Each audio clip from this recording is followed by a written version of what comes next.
Welcome, everyone. I can't believe I am covering this topic yet again.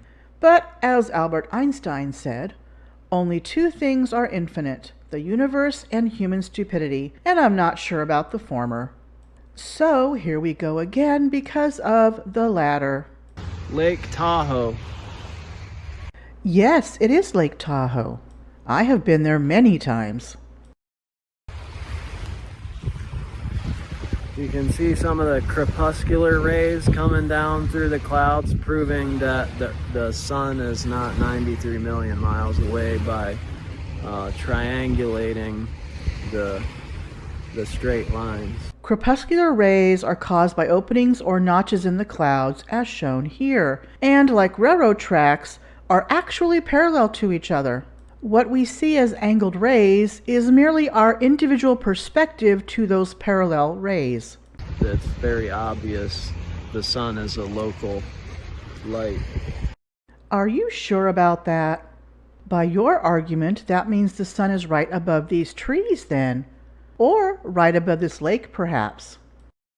And it's also very obvious that water is flat and it's filling its container, so you have raised ground all the way around like a wall. Lake Tahoe is in an area known as the Lake Tahoe Basin. It is a valley created by parallel fault lines, the eastern margin and the western margin, which created a V shape, and at the bottom of which sits Lake Tahoe. The water of the lake isn't flat, however, it is level. Proving that on a larger scale, the Earth would have to be, the oceans of our Earth would have to be contained by an outer perimeter, exterior wall, container of some kind. One thing I want to point out is that Lake Tahoe has tides, as evidenced by the water constantly coming to the shore. Okay, Trevor, if there is this outer wall container of some kind, where is it? You would think with all the technology and research out there and at our disposal, the container would have been proven by now. Yet?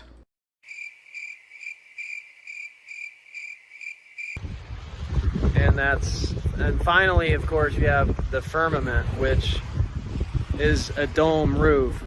Ah, yes. The firmament. Firmament means expanse or sky.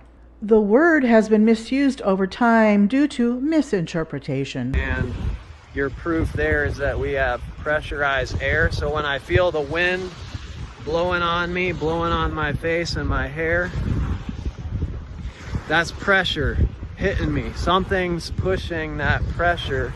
Well, that's the definition of being in a pressurized system. A pressurized system would imply that the air is the same pressure all over the Earth. We know this to not be the case, as the air is denser at the surface of the Earth than it is far above it.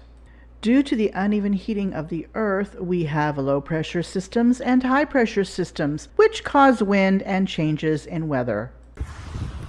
So you could not have that pressure without a container, and the sky dome roof, the ceiling above our heads, that is the container. This container thing has so many anti-globers confused. They don't like the fact that gravity is the container, so they have to make up something. That's how we know scientifically, factually, because you could not have the vacuum of outer space adjacent to a pressurized system. Scientifically? Factually? What the hell?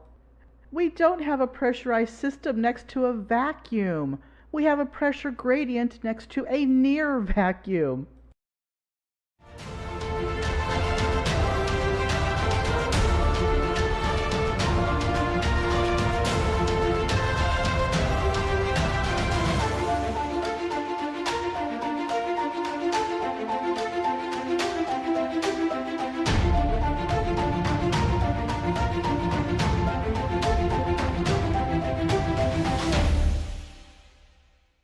It does not work. It cannot ever work. You are right, it does not work. It cannot ever work on a non-globe Earth. We do not live in a snow globe. Thanks for playing. As I stated in my CC featuring Kent Hovind video last week, I am going to cover more flat Earth and conspiracy videos like this to the best of my ability. I feel that may be one reason why my sub count has fluctuated in the mid-900s so much since the beginning of the year. So please like, share, and/or subscribe if you haven't already. If for whatever reason you don't want to like, share, and/or subscribe, that's okay. I'm not the boss of you. Thank you for watching. See you in the next video.